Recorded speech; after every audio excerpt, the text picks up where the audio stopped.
The UN has expressed alarm at Iranian authorities' response to protests sparked by the death in custody of a woman detained for breaking hijab laws. Human rights groups said 3 people were killed on Monday as security forces opened fire at men, women and children who took to the streets in Kurdistan province for a 4th day.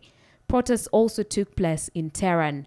The UN urged Iran's leaders to allow peaceful demonstrations and launch of impartial probe into the woman's death. Mahsa Amini, a 22-year-old ethnic Kurd from the western city of Saqqez, died in hospital on Friday after spending 3 days in a coma.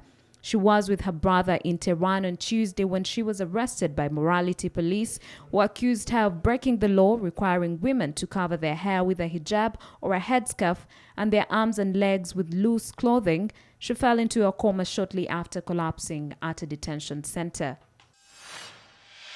Turkish President Recep Tayyip Erdogan has said he believes Russia's leader is seeking an end to the war he began in Ukraine and that a significant step will be made.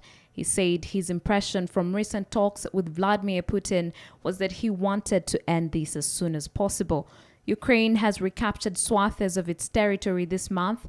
The Turkish leader indicated things were quite problematic for Russia. Mr. Erdogan spoke of having very extensive discussions with Mr. Putin at a summit in Uzbekistan last week. In an interview, the Turkish leader said he gained the impression that the Russian president wanted a speedy end to the war.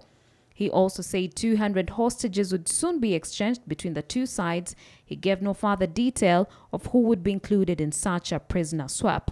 Mr. Erdogan has repeatedly sought to mediate during the war, promoting a balanced stance for NATO member Turkey while opposing Western sanctions on Russia.